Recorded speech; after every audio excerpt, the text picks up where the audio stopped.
अब यूपी की खबरें देखें भी, खबरें पढ़ें भी।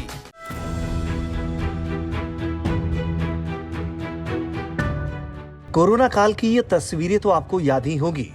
ये वही तस्वीरें हैं जिसे शायद कोई कभी भूल नहीं पाएगा। वो काली रात और एम्बुलेंस की आवाजें, वो बिलखते परिवार वाले और तड़पते मरीजों की आवाज। आज भी वो मंजर याद करके जैसे एक कलेजा मुंह को आ जाता है। कोरोना की दूसरी लहर के दौरान सबसे ज्यादा अगर किसी चीज की किल्लत हुई तो वो ऑक्सीजन की थी। आरोप प्रत्यारोप का दौर शुरू हुआ, जहां विपक्षी दलों ने कोरोना सेकेंड वेव के दौरान की तैयारियों को लेकर सरकार को फेल बताया, तो सरकार ने भी जवाब देते हुए कहा कि कोरोना काल में सब कुछ चंगा था। फिर कहानी शुरू हुई थर्ड वेव की। इसको लेकर सरकार की तैयारियों पर फिर सवाल उठने लगे। फिर क्या था? यूपी सरकार ने प्रदेश के अलग अलग जगहों पर ऑक्सीजन प्लांट लगाने का फैसला किया, लेकिन अब तीसरी लहर को लेकर लगातार अंदेशे जताए जा रहे हैं। तो यूपी तक ने यह जानना चाहा कि प्रदेश में लग रहे ऑक्सीजन प्लांट्स की स्थिति क्या है। हमारी टीम ने यूपी के 9 शहरों लखनऊ, वाराणसी, गोरखपुर, रायबरेली, पीलीभीत, महोबा, कानपुर, प्रयागराज और मेरठ का जायजा लिया। हमने यहां लगाए जा रहे ऑक्सीजन प्लांट्स का रियलिटी चेक किया और वहां से जो तस्वीरें सामने आई वो काफी चौंकाने वाली थी। दरअसल UPTak.in की टीम ने रियलिटी चेक के बाद जो रिपोर्ट फाइल की है, उसे लेकर अब विपक्षी पार्टियां सरकार पर लगातार हमले कर रही हैं। लेकिन चलिए पहले हम आपको रायबरेली ऑक्सीजन प्लांट की हकीकत से रूबरू कराते हैं, जिसको लेकर तमाम दावे किए जा रहे हैं। सबसे पहले आपको रायबरेली जिले का हाल बताते हैं। यहाँ ऑक्सीजन प्लांट की स्थिति देखकर तो यही लगता है कि कोरोना की दूसरी लहर को देखकर कोई सीख नहीं ली गई है।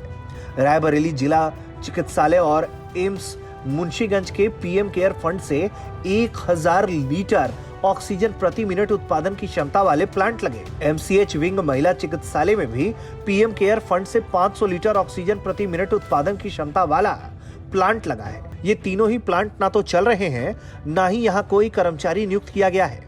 इसी तरह सामुदायिक स्वास्थ्य केंद्र रोहिनिया में 330 लीटर क्षमता का प्लांट लगाना है। अब तक प्लांट लगा भी नहीं है। L2 modern rail coach factory Lalganj में SDRF ऑक्सीजन प्लांट है। इसकी क्षमता 180 लीटर प्रति मिनट उत्पादन की है।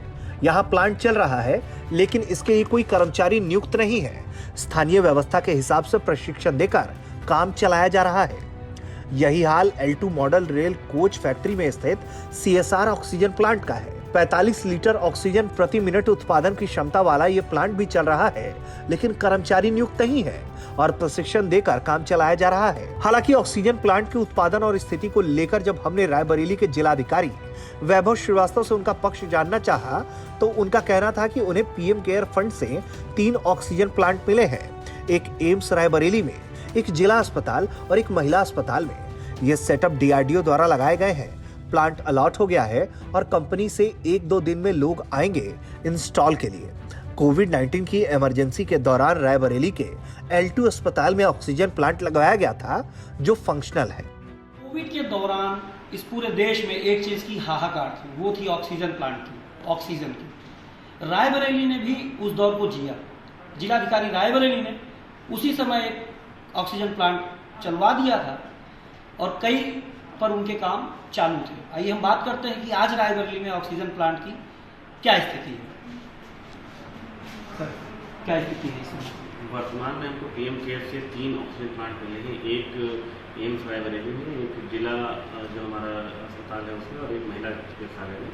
और ये तीनों ही प्लांट वर्तमान में जनपद में आ गए हैं और PM केयर से DRDO द्वारा लगाए गए हैं। और जो कंपनी है उसकी टीम 1 से 2 दिन में आना प्रस्तावित है, जिसको पूरा इंस्पेक्शन करते हैं। बाकी जो पहले से चल चुका था हमने उस समय इमरजेंसी में, जिस समय बहुत कोविड का पीक चल रहा था, तो हमने जो हमारा L2 हॉस्पिटल था वहाँ हमने 225 एलपी वहाँ पूरा स्टाफ का मेंटेन वहाँ पे। थैंक। तो आप थे जिलाधिकारी वैभव श्रीवास्तव, जिन्होंने हमें बताया कि एक प्लांट चल रहा है और 3 जो प्रस्तावित हैं वो अपने रनिंग बेस पे आ चुके हैं। रायबरेली से शैलेंद्र प्रताप सिंह की रिपोर्ट, UP तक।